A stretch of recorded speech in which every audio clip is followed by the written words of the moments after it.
She didn't say Melania's name, but one question from Jasmine Crockett shook the entire White House and exposed the double standard America's been ignoring for decades. It started with the usual noise of a Capitol Hill hearing, paper shuffling, tired voices, political theater, but when Representative Jasmine Crockett leaned into her microphone that Thursday morning, the air in room 2141 of the Rayburn House office building changed. The topic was immigration reform. Again, most of it had been dry Republicans talking about law and order, Democrats pushing for family protections, cameras panned across yawning interns and stone-faced committee members. But Crockett wasn't here to play nice. She adjusted her blazer, stared straight ahead, and spoke slowly. If we're going to deport undocumented spouses for breaking visa rules, she paused, then dropped it. Do we start with the First Lady? Silence. Not the kind that's polite. The kind that feels like someone just knocked over the table 3 seats to her left.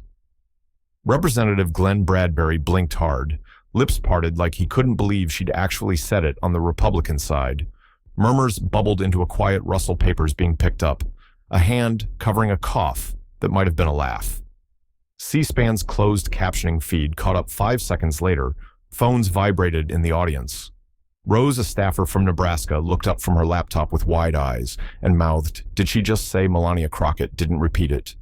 She didn't need to. She sipped water, looked down at her notes, and let the moment linger. Representative Paul Gentry, chairing the session, cleared his throat like he'd swallowed a pebble. "Let's keep the discussion respectful," he muttered, half to Crockett, half to the cameras, but it was too late. The cameras had it. The internet had it in the back row. A freelance journalist named Lex Torres was already tweeting. He didn't quote her directly. He didn't have to. He just wrote Crockett, just threw a grenade in the room, had "Deport your migrant wife." It took 13 minutes for that hashtag to start trending, less than 2 hours for it to hit national headlines. But inside the room, the aftermath was quieter. Gentry tried to move on, called on another representative from Arizona, but even he was thrown off, stumbling through his statement on visa quotas. Jasmine Crockett didn't smile. She wasn't gloating. If anything, she looked tired but focused. She'd planned that line, probably rehearsed it in front of the mirror, knowing exactly what it would do. Representative Molly Kincaid, a Democrat from Oregon, leaned over to her and whispered, "That's going to explode." Crockett gave a dry reply, without turning her head good across the aisle. Bradbury scribbled something onto a notepad, ripped the page out, and handed it to his aide. Moments later, a Republican staffer slipped out the side door with his phone already at his ear, because if Crockett had crossed the line, the party needed to decide quickly, was it worth responding, or would that just draw more attention to the thing nobody wanted to talk about? Nobody until now. Outside the building, reporters were already crowding the steps. Lex Torres was on a live stream. "She didn't name names," he said, "but we all know who she meant. And look, we've all seen the reports about Melania's visa issues. Nobody brings it up because, well," he shrugged.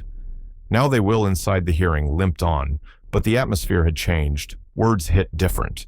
Even the dry policy stuff sounded sharper, like everyone knew something big had just been dropped, but nobody was allowed to say it out loud again.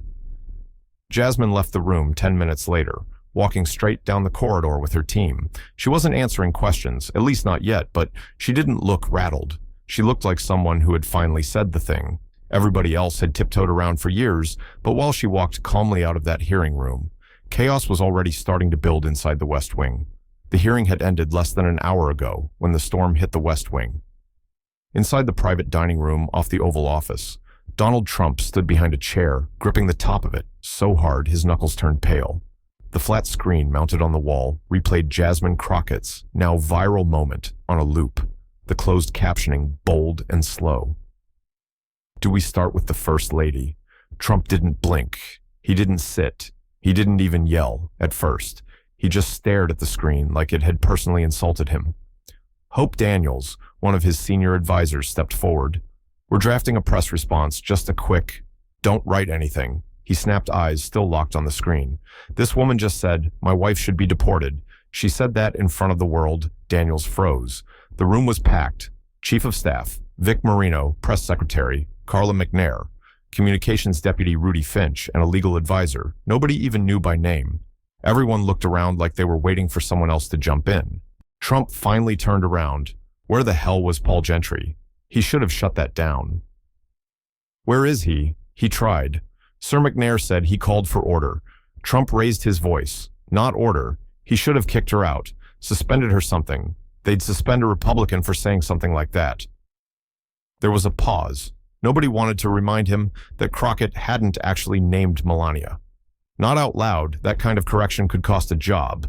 She said First Lady Trump growled, answering his own thought. She meant Melania. She didn't have to say her name. Everyone knows. Carla McNair glanced at Vic Moreno, who gave her a look that said, don't, but Trump was pacing. Now, they think I won't respond. They think I'll let that slide. I'm not letting that slide. You get the GOP heads on the phone. Gentry Hollins, Janovich. I want a coordinated response before the 6 o'clock news cycle. Daniels moved toward her phone, but Trump held up a hand. No, wait. We don't just respond, we go. Big full court press interviews, op-eds. I want somebody writing that this was a disgrace, that she should be censored. He paused again, then asked, can we censor her? Moreno spoke up cautiously. Technically, yes, but it has to go through the House Ethics Committee and start it. Trump barked, get the paperwork, make her feel it. They want to come for my wife. We come for their seats. Daniels looked up from her phone, sir, respectfully. If we push too hard, we risk bringing more attention to Melanie's immigration story. It's already trending. Trump turned toward her slowly. What do you mean trending? She tapped the screen and turned it toward him. The top posts on X, formerly Twitter, all read. #Deport, your migrant wife, Melania, visa. Sachet Croquet was right. One post had 500,000 views in 30 minutes. Another was a clip from an old interview with Melania on Larry King Live, where she dodged a question about how she first worked in the U.S. Trump's face twisted. Find those people, every damn one of them. I want accounts suspended, reported shut down. I don't care. How nobody moved. They're dragging my wife through the MUD and we're just sitting here. McNair tried to calm the situation. We can brief Melania, get her a quiet sit-down interview frame. This like a personal attack. No, he snapped. She's not doing press. They don't deserve her voice. We'll speak for her, but I said no. He slammed a hand down on the table. Water glasses jumped. The room fell silent again. Daniels cleared her throat. Okay, so we coordinate a defense issue. Statements from allies, flood media with counterpoints. Trump nodded slower this time. Good, but make it personal. Not about policy, about dignity. These people don't get to smear a woman who came here legally. Say that Vic Moreno leaned forward. Are you sure we want to push the legality angle? It might open the door to old visa questions. Trump stared at him. I said. He repeated, say it, outside the West Wing. Reporters were already setting up on the north lawn. Questions about immigration had taken a sudden sharp turn, and inside, the tone had shifted from panic to strategy. Not because the rage had faded, but because now it had direction. But even as the White House prepared to fight back, there was one thing they couldn't control. The American public was already forming its own opinion by the time the evening news rolled around. Every major outlet had the same lead story, but different tones. Some called Crockett's comment reckless. Others called it bold, but the thread running through all of them was a sudden re-examination of something the Trump White House had hoped was long buried. Melania Trump's immigration timeline. The irony wasn't lost on anyone. The administration had built its political brand on harsh immigration policies. But now the First Lady's own past was being questioned in the same breath as those she supposedly stood against. Cable news anchors rolled the clip on loop cutting between Jasmine Crockett's moment and grainy images from early 2 photo shoots featuring a much younger Melania in New York. The contrast was jarring, and people were asking, how exactly did she go from Slovenian model to U.S. citizen? By 9 p.m. independent journalist Clive Renshaw had already dug up archived interviews and press releases. He laid it out plainly on his live stream. Melania came to the U.S. in 1996. She says she had the right visa, but we know she did paid modeling work before getting a proper work visa. That's a violation. Small, sure, but under current policy, it's still a violation. And if she weren't First Lady, would that have gotten her deported? His chat exploded double standard. She broke the rules. They'd deport any other immigrant for that. On Reddit, users were posting scanned screenshots from a 2016 investigative report by Politico that had raised the same question. Back during the campaign, back then it got brushed aside, but now it was everywhere. Talk radio ran hot with it, on a conservative show out of Amarillo, Texas. The host grumbled, "This is just the left attacking a classy woman, because she married a man they hate." But even he paused when a caller asked if she broke the law. "Why doesn't she have to face consequences?" The host stammered, then changed the subject. That night, Fox ran a short segment defending Melania, calling the attack petty and irrelevant. But CNN and MSNBC went deeper. They invited former immigration attorneys who'd been forced to defend immigrants facing deportation for technical infractions, far smaller than what Melania was now being accused of. One former ICE lawyer said, "I've seen mothers deported for using the wrong social security number to get a cleaning job. We're talking about a double standard here that's painful for millions." People started sharing their own stories in Phoenix, Arizona. A mother of two filmed a TikTok from her kitchen table. Her husband had been deported in 2022 for overstaying his visa by 6 weeks after getting laid off during COVID.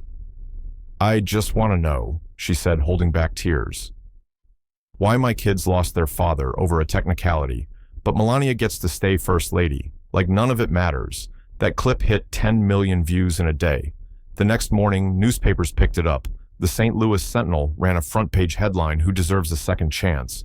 And in smaller print beneath it, "If Melania Trump gets one, why don't we?" The White House tried to push back. Press Secretary Carla McNerney held a shaky briefing in which she called the allegations baseless and already settled. But when pressed on which visa Melania first entered with, she danced around it. "I won't speak on personal legal matters from 30 years ago." She said that only added fuel. Because now this wasn't just about one woman's visa story. It was about the larger question the administration had never wanted to face. How do you justify deporting people for mistakes your own family made? The timing couldn't have been worse. ICE had just announced a new round of raids in California. Images of crying children, locked apartments, and frightened workers were already circulating. And Melania, she remained silent. No statement, no tweet, no appearance, which only made people speculate more on a podcast recorded out of Columbus, Ohio. Political strategist Celine Ward said it bluntly. "This isn't about whether Melania deserves to be deported. Of course she doesn't. But the question is, why does she get grace and others don't?" But while the country debated fairness, Jasmine Crockett was preparing to speak again. And this time, she wasn't going to leave anything unsaid. It started with one clip, 13 seconds long. But within 24 hours, it had been sliced, captioned, remixed, and sent flying across the internet like wildfire in a dry canyon. The hashtag Deport your migrant wife hit #1 on X. By midnight, climbing past celebrity gossip and international headlines, influencers reposted it. Immigration activists reshared it. Even political opponents who had never heard of Jasmine Crockett suddenly knew her face, her voice, and the exact tone she used when she said, "Do we start with the First Lady?"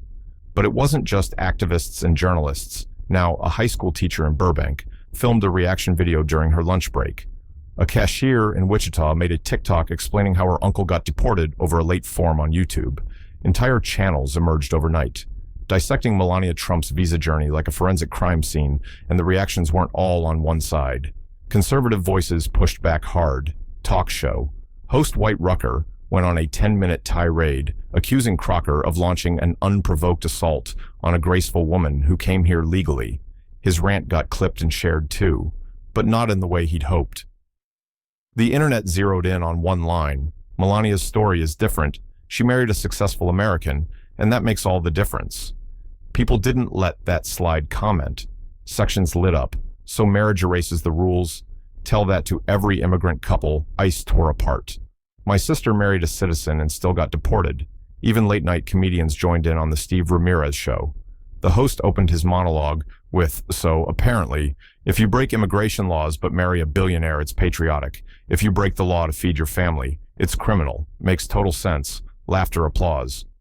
Then, a serious moment of silence before Ramirez added, "This isn't a joke for everyone. Some people lost everything over this double standard." That line got clipped too and shared over and over again. But what made the storm even stronger was how personal it became. People weren't just commenting. They were confessing. One man posted a photo of his mother with a caption that read, "She was deported in 2007. Visa error. No criminal record. No second chance. Melania gets to keep a platform." We got silent stories like that poured in, thousands of them suddenly. What had started as a political jab became a mirror, a painful one. The comment sections grew emotional. People described the fear of being pulled from their homes, the humiliation of courtrooms, the ache of missing birthdays and weddings. And in between, the heartbreak were constant comparisons to Melania's past, especially the modeling gigs she allegedly worked before her visa allowed it on Instagram. A DACA recipient named Maribel put it best. She posted a photo of herself holding a stack of immigration paperwork with the caption, 3007 background checks, 4 years waiting. And I still don't know if I get to stay, but sure, let's not question the First Lady. It was raw, real, and it stung. Even journalists, who usually kept their opinions close, began to crack CNN's. Thomas Wellings, reporting live from D. C shook his head during a segment and said, "It's hard to tell, struggling families. They don't qualify when the First Lady's story has these many gaps." Still, there were those who said it had gone too far. Calls to leave Melania alone came from moderates, celebrities, even a few Democrats. A letter published in the Hartford Register read, "We can question policy without dragging a woman who's not an elected official through the MUD," but others pushed back. "She is the symbol of this administration's rules." One reader wrote in response, "If she gets a pass, we need to talk about who doesn't." And while the country debated that question, one thing was becoming clearer by the hour. This wasn't dying down, it was getting bigger. More voices, more stories, more comparisons. What Jasmine Crockett said had touched a nerve, and now it was too late to pretend the nerve wasn't exposed. But while the online world kept roaring, Crockett herself was sitting quietly in a hotel room in Baltimore, about to break her silence, and she wasn't planning to hold anything back. Jasmine Crockett sat on the edge of a hotel bed in downtown Baltimore. Legs crossed, scrolling through hundreds of mentions tags and message requests. Her team was huddled in the adjoining room, trying to decide if going forward with the interview tonight was a mistake or a moment of opportunity. She could hear bits of the conversation through the thin wall. She poked the hornet's nest, her press aide muttered, "And the Hornets are billionaires with media connections," but Jasmine wasn't shaken, not now.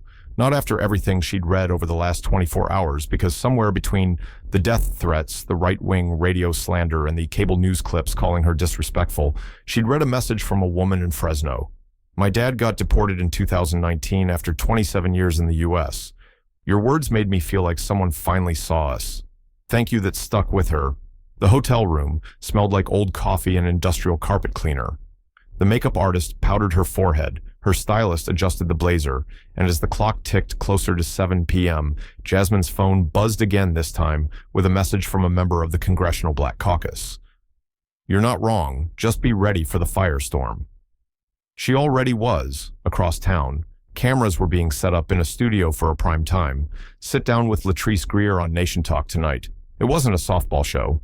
Latrice was sharp, fast, and not shy about calling out her own party, but Crockett had picked her for a reason. She wanted a real conversation, not a pre-scripted apology. When the red light blinked on Greer, "Didn't waste time, Congresswoman."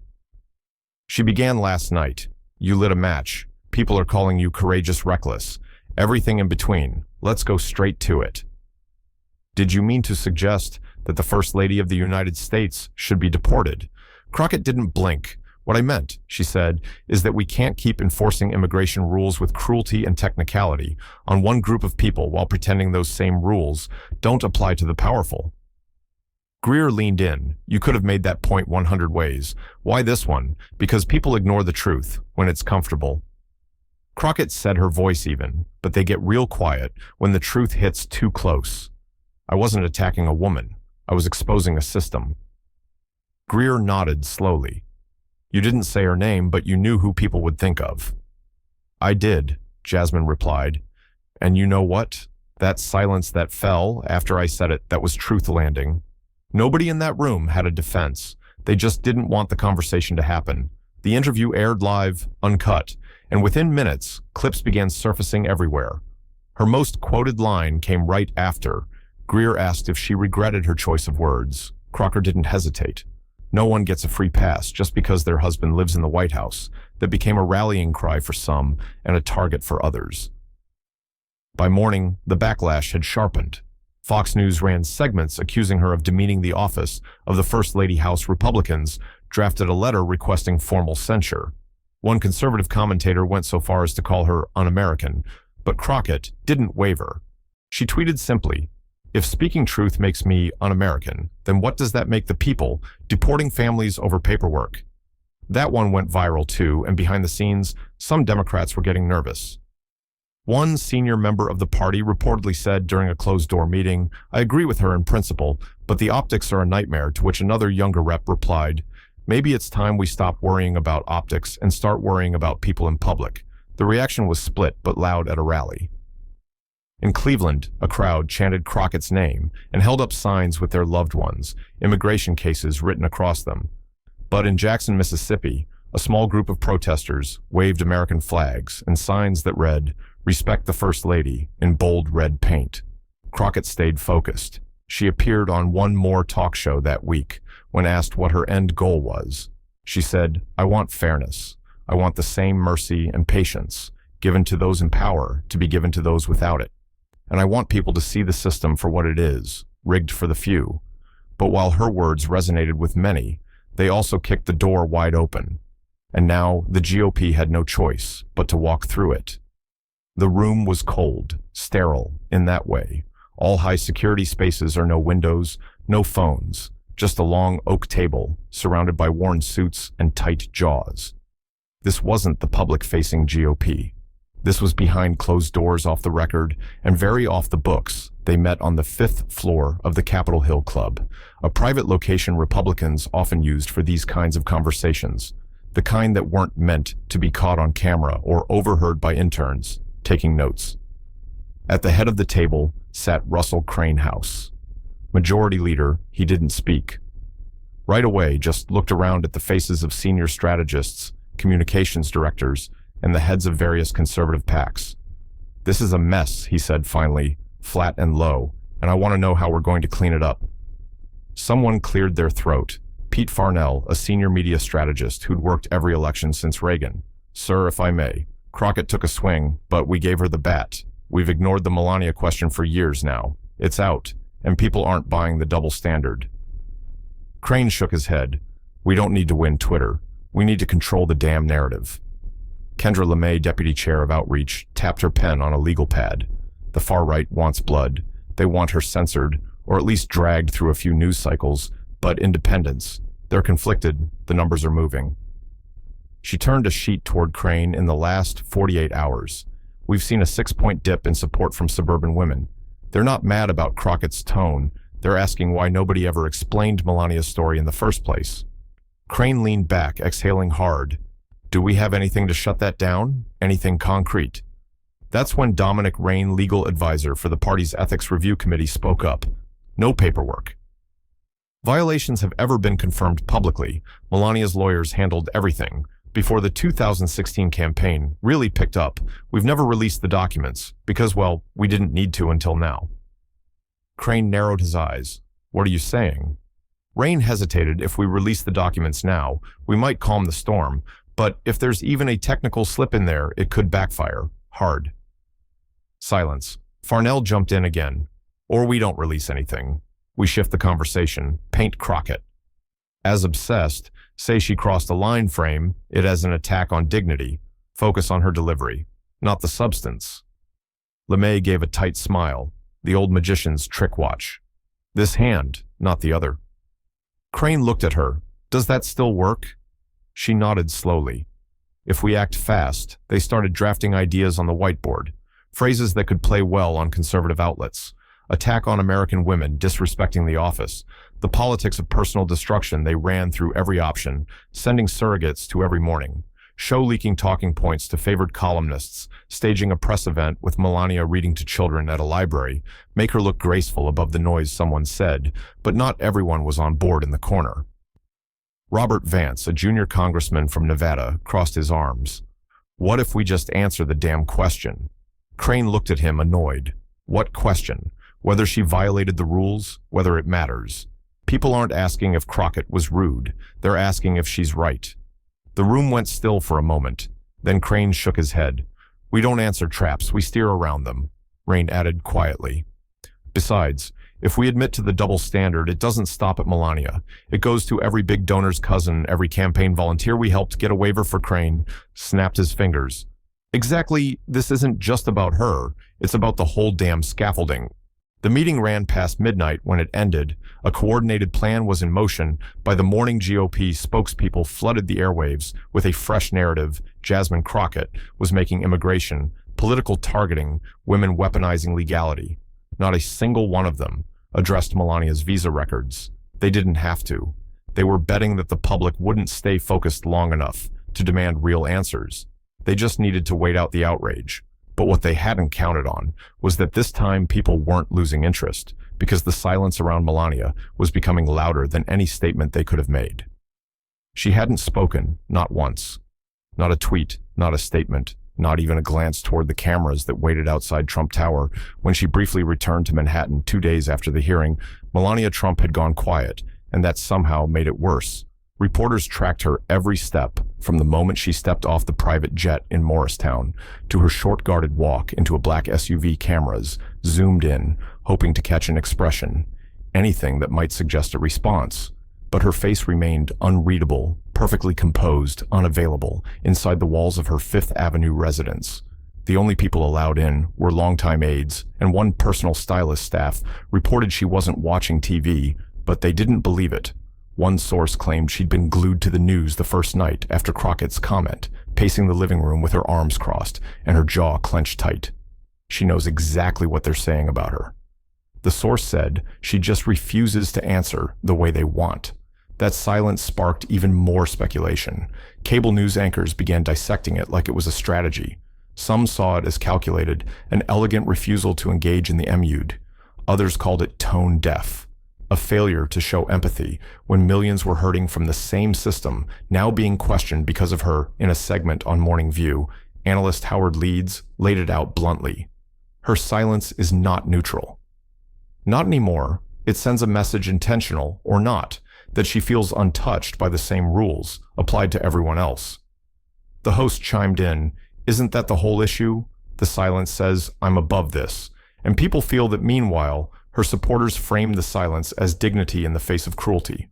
Former First Lady consultant Rachel Dumont appeared on a podcast and said she's not a politician, she's a mother, a wife. She's not required to answer to an angry congresswoman.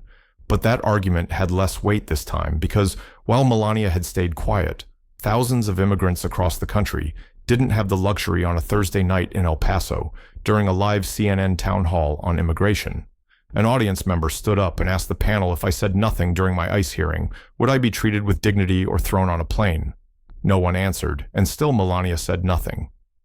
The silence spilled into her scheduled appearances. A literacy event in Tampa was canceled. A hospital tour in New Hampshire was postponed. When asked why, a spokesperson simply said, "Scheduling conflicts." But insiders knew better. The White House didn't want her in front of microphones, not with every journalist primed to ask about Crockett's remark and Melania's past. Some aides floated the idea of a soft interview, perhaps with a friendly outlet, maybe a carefully edited Q&A with no visa talk, just motherhood, beauty, and charity. Melania declined. She doesn't want to explain herself. One aide said she doesn't feel she should have to, and yet the public wanted more this time, more than ever, because while the country could forgive mistakes, it was struggling to forgive indifference. In a powerful op-ed for the Kansas City Ledger immigration attorney, Priya Sethi, wrote, "It's not the illegality alone that offends people, it's the silence, the privilege to ignore what others must beg to survive." That's what stings. Her words echoed across the political divide. Even some Republicans began to privately admit the silence wasn't helping. She should have said something, one anonymous aide told Politico, even just a few words. Something like, "I respect the immigration process. Anything but this ghost act makes it worse." But Melania remained still, no matter how loud the noise got around her. She seemed determined not to let it reach her directly, or maybe she was simply waiting for it to pass back in Washington. Jasmine Crockett noticed she said so during an impromptu press stop outside her office. "People are bending over backward to protect this woman from answering a basic question." She said, "If I, as a black congresswoman, had even one visa error in my history, I'd be dragged through the system until my career disappeared." But Melania Trump, she gets to pretend none of this touches her. She didn't smile, she didn't raise her voice, she just shrugged. The silence says more than any of us ever could, but while Melania remained invisible, the country was waking up, and voices once too afraid to speak were about to take center stage in a two-bedroom apartment in Stockton, California. Rosa Alvarado sat at her kitchen table with her youngest daughter asleep on her lap. The TV was on muted, but the headline at the bottom of the screen said, "It all." Melania faces questions amid immigration debate. Rosa wasn't an activist. She wasn't even someone who liked to talk politics. She worked at a food processing plant 12-hour shifts, 6 days a week. But when she saw Crockett's words replayed on a friend's Facebook page, she'd whispered one word out loud. Finally, because her husband Daniel had been deported 5 years earlier. No criminal record, no warning, one expired document, an old address and social address on a renewal form, and ICE had shown up at their door before sunrise. The image of Melania Trump arriving at fashion shows in the late 90s, working before her visa allowed it. That was hard to look past. Now Rosa had spent years begging to keep her family together. No one had offered her. Grace, she wasn't alone in Albuquerque. A father of 3 who'd built a successful roofing business posted a video from his driveway. "I'm not saying she should be deported," he said. "I'm saying if she were named Maria and came from Mexico instead of Slovenia, none of us would know her name because she wouldn't be here." The video went viral within hours. What started as an internet debate was now a national self-examination. The country was looking at itself in the mirror and seeing two immigration systems, one harsh and rigid, the other soft and silent. Church leaders spoke up, civil rights attorneys, even a few retired immigration judges. In one panel on public radio, former Judge Lyle Romero said, "I've had to deport teenagers for technical violations. I've cried while signing those orders you think I wanted to. But the law doesn't bend unless you have power." It was becoming harder for politicians to stay quiet. Constituents were calling in, local newspapers were publishing letters from readers demanding clarity, not just on Melania's story, but on the broken system. It reflected in a town hall in Toledo, Ohio. Congressman Brent Galloway, a moderate Republican, found himself cornered by a woman who asked, point blank, "Do you support deporting spouses for minor violations?" He hesitated. "It depends on the case." He said. She fired back, "So if it's Melania Trump, it's a case. But if it's my sister, it's just policy." The room applauded the moment, made the local news, and then national. Meanwhile, protests and vigils began cropping up across the country, but these weren't angry riots or party-driven rallies. They were quiet, dignified families, holding signs with names and dates, photos of loved ones removed from the U.S. for the same kind of infractions that Melania was now accused of skating past in Dallas. A crowd gathered outside the courthouse, with placards reading, "Where's her notice to appear? One law, one standard. Say her name. How about say her visa?" Type Jasmine Crockett wasn't fueling these moments directly, but she had clearly become a symbol. Her office received thousands of emails, some furious, some supportive, many just sharing personal stories. One woman wrote, "You cracked something open. We're not going to shut it again." Cable news tried to pivot, but the story wouldn't die. Every time someone tried to refocus attention on economic policy or overseas affairs, another viral video would pop up. Another voice saying, "I followed the rules. Why did it only work for them?" Even children of immigrants were speaking out in Sacramento. A high school senior named Layla gave a speech during her class. Government debate. Her mother had been denied a green card 3 times. "I was 10 years old when she was taken away." She said, "If that can happen to us, why does the First Lady get a pass? Is that what makes us American?" Who We Marry Her teacher filmed it. Her classmates shared it. CNN played the clip 3 times during a primetime segment. This wasn't just Crockett's story anymore. It wasn't Melania's either. It belonged to the people. Now, the ones who had carried the weight of immigration policy, quietly, privately, and with no cameras waiting outside. But while America started asking the right questions, the political pressure was beginning to close in, and it was only a matter of time before someone cracked. The first poll numbers came in quietly, late, on a Sunday night, buried beneath headlines about the economy and international trade. But insiders noticed immediately President Trump's approval among independent voters had dropped 4 points in 48 hours, even more. Concerning for his team, trust in the administration's immigration policies had fallen by double digits among Latino and Asian American voters, a demographic they'd been trying hard to sway heading into the next election cycle.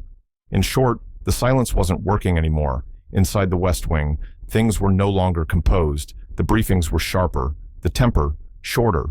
Staffers avoided eye contact in hallways. Melania still hadn't said a word, but now her silence was no longer being interpreted as poise. It was starting to feel like avoidance. She's not running for office. One, aide muttered, but somehow she's the one sinking the ship in the Roosevelt room. A strategy session dragged late into the night. Communications Director Carla McNair slammed her hand on the table after the fourth rejected draft of a press release. We're playing defense on something we should have buried 6 years ago, she snapped. Why didn't we get ahead of this? No one answered then, in a voice barely above a whisper. Deputy Chief of Staff Colin Frey said what no one else wanted to because we thought no one would ever have the guts to say it out loud, Jasmine Crockett had, and now the country wasn't unhearing it. Meanwhile, Trump himself was getting antsy, not about the polling that was someone else's job, but about how often he was being asked about Melania on the tarmac in Charleston. During what should have been a straightforward campaign, a reporter shouted, "Do you think your wife's immigration history is fair game?" Trump turned jaw tight and growled into the mic. Low blow, total disrespect. She's done more for this country than that congresswoman ever will. He didn't take another question. It aired live. That clip should have ended the chatter, but instead, it made things worse because it wasn't about Crockett anymore. It was about what Trump hadn't said. He didn't deny the claim. He didn't clarify her visa status. He didn't even try on political talk shows. Pundits broke it down frame by frame notice. One host said, he didn't say she followed the rules. He just said it was disrespectful to ask the public picked up on that. In a diner outside Kansas City, a waitress named Colleen poured coffee for 2 regulars. While the morning news played overhead, one of them muttered, "If I got audited, I'd have to show receipts. Why can't she?" Colleen nodded. It's not about hate. It's about the rules being the same for everybody. That sentiment was spreading faster than any campaign could catch up with. Even within the Republican base, cracks were forming. Congressman Eli Brogan from Utah went on a local station and carefully distanced himself from the First Lady. I support the president, but I also believe transparency is key if there's nothing to hide. Show the documents. Let's move on. The clip aired in full that night. He got a call from Trump's inner circle. It wasn't friendly, but Brogan wasn't alone. A quiet handful of GOP lawmakers were beginning to wonder if doubling down on silence was a losing bet. Midterms were coming, constituents were talking, and the idea of blindly defending someone who refused to speak was beginning to sound like bad math. Meanwhile, Crockett was still calm, still deliberate. She didn't flood the media, she didn't grandstand, but when asked during a radio appearance in St. Paul if she had any regrets, her answer was simple no. I didn't say anything hateful. I said something honest. Then she paused, and if honesty makes people uncomfortable, then maybe they need to ask why clips from that interview circulated widely in grocery store parking lots, in barbershops at PTA meetings, and something started shifting. People weren't just reacting anymore. They were reconsidering not their party, not their ideology, but their understanding of what fairness looks like and who it actually protects, for every angry tweet calling Crockett a disgrace. There were 2 more saying she's not wrong. Why does the system bend for some? If you can't answer the question, maybe it's because you know the answer. The stakes had changed. This wasn't about political jabs. This was about the line between privilege and punishment, who gets shielded, who gets exposed, and how much silence a democracy can tolerate before people start demanding more than slogans. But as the pressure reached its breaking point, all eyes turned once more to Melania, wondering if she'd finally speak or if someone else would have to speak for her. She never gave the interview, not to Vogue, not to Fox and Friends, not even to the friendly conservative hosts who promised no tough questions. Melania Trump remained silent all the way through the storm, through the censure attempt, the protests, the op-eds, the hashtags, and the polls. No statement, no post, no smile before the cameras. And in the end, maybe that was the answer, because sometimes the refusal to speak becomes louder than anything you could say by the 3rd week. The news cycle had begun to shift, as it always does. A new scandal in another state, a crisis abroad. The country's attention wandered as expected, but something was different this time. The conversation hadn't gone away. It had settled in classrooms. It became a debate topic in community centers. It turned into panel discussions. Teachers used Crockett's question as a prompt. What makes a rule fair in a Denver public high school? A junior named Jordan stood up during civics class and said, "My aunt got deported for signing the wrong name on one form. She was terrified of making a mistake. And this lady, nobody even cares what visa she had. The teacher didn't stop him." No one laughed. The silence afterward was respectful, thoughtful. That same week, Immigration attorneys reported a spike in calls from families asking about old cases, suddenly wondering if their loved ones had been treated more harshly than they should have been, because now they had a reference point, a face, a name, a comparison. Whether she wanted to or not, Melania Trump had become a measuring stick, not just for immigration policy, but for justice itself. Meanwhile, Jasmine Crockett kept her pace. She didn't gloat. She didn't campaign on the moment she didn't need to. The public had already taken it and made it their own at a town hall in Detroit. She addressed it once. Briefly, I didn't say that to score points. I said it because we have people in this country who live in fear every day of a knock at the door, of losing their families, of being told they don't belong, and I'm tired of watching the system make exceptions. Only for the powerful, the crowd didn't cheer. They stood up, no chanting, no music, just quiet applause. One woman cried in New Jersey. A state assembly member proposed a bill requiring full visa transparency for all spouses of federal officials. It didn't pass, but it got heard, and it got people talking and talk. It turns out was the real victory. The hashtag faded, but the idea didn't in a small diner in Omaha. Someone taped Crockett's quote on the wall near the register. No one gets a free pass just because their husband lives in the White House next to it. Someone had scrawled in pen, "Truth lives longer than power." The lesson was clear. Clearer than any headline or press conference could have made it. Rules matter, but who they apply to matters more. And silence, especially when you're protected by power, isn't. Grace, it's a choice, a loud public choice. Melania's silence may have been polished, but it left a mark, not the kind her team expected, not the kind her husband could control. A silence that made people reflect on how many others had been silenced without ever getting a platform.